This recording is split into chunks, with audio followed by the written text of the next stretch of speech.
Hi there, it's Kevin with GatheringMatch.com with you. Wrap-up video for our Scred Red. This is not Scred Red. I keep calling it Scred Red. Our Scred Red upgrade, I guess. Our Scred Red, our take on a red-white walkers with the Koth and the Hammer and the kind of Scred Red shell. Very impressive Lightning Helix and Path to Exile. This is exactly why I switched colors. Ajani Vengeant was great all day. Now, I really consider this more of a...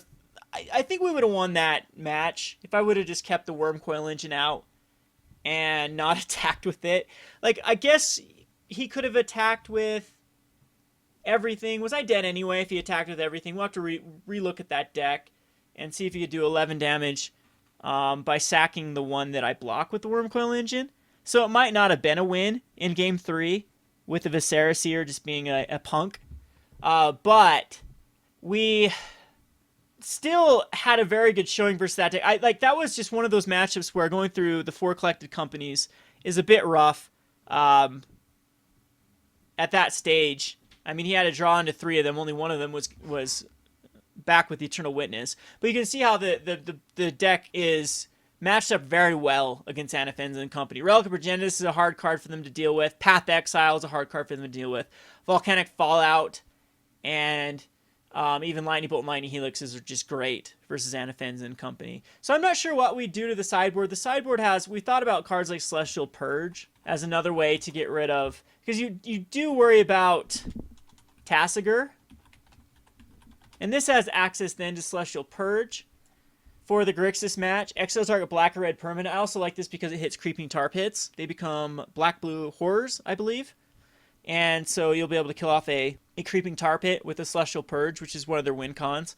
And I've talked about, like, in the deck tech, talked about a few other cards we can bring in here. But I'm thinking this is a pretty solid... We didn't get to see the Tron matchup, and we have a sideboard dedicated to eating Tron. The Sowing Salts, the Molten Rains, the Wear Tears, and whatnot are very good against it. So, also even Ajani Vengeant, keeping one of their Tron lands tapped down isn't bad. So, anywho... game number 1, I thought Death Cloud might actually be a tough matchup. They might be able to combo us out before we can really get them. But we do have the Molten Rains, the Ajani Vengeance, again, to keep that tapped down, that specific land that they put the Utopia Sprawls on. Or even the Wear Tears to get rid of the Utopia Sprawl. So, not a terrible matchup there. You don't see a Death Cloud deck very often. In fact, most of these, besides the Grixis Delver or Grixis Delve, we did not see what I would consider a tier 1 deck. Maybe Anafenza and company would be considered tier 1 at this point.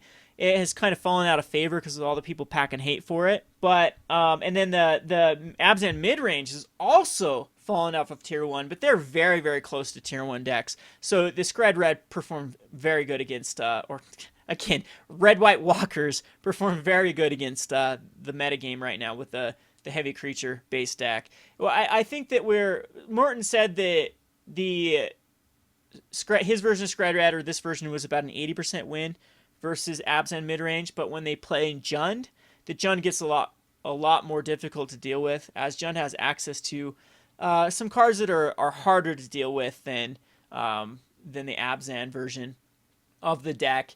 And cards specifically like Kolgan's Command are just very, very brutal when they can get back a card that you've killed, and also make you discard a card or just redirect the 2 damage to one of your planeswalkers. So Kolgan's Command is tough for this particular deck. It's one of the cards that is very, very powerful, especially on your draw step. If you're both down to drawing dead and they have a command in hand, they can actually make you discard your draw step. So the Grixis Delve deck that we played was pretty even, though. That was close. They were close matchups.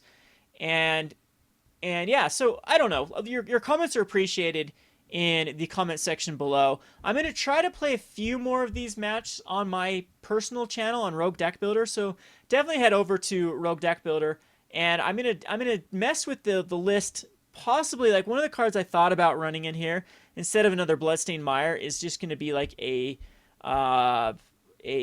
wooded, or not wooded foothills, any sort of the plains, like a marsh flats or a flooded strand, to just go get a plains, and they can still go get the Sacred Foundries.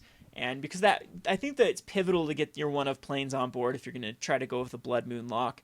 So Blood Moon isn't nearly as powerful as it used to be. I think people are still playing around Blood Moon. The decks that it used to do very well against have anti-Blood Moon cards now, dedicated to both the main and the sideboard.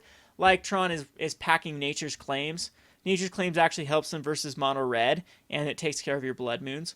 So what they do in Nature's Claim is they can destroy one of their own artifacts to gain 4 life against mono red or any sort of burn type strategy. So I was very impressed with Batterskull, not quite impressed with Wurmcoil Engine. Wurmcoil is kind of awkward. I think the 2 Batterskulls are better than, as Batterskull is a way to recur.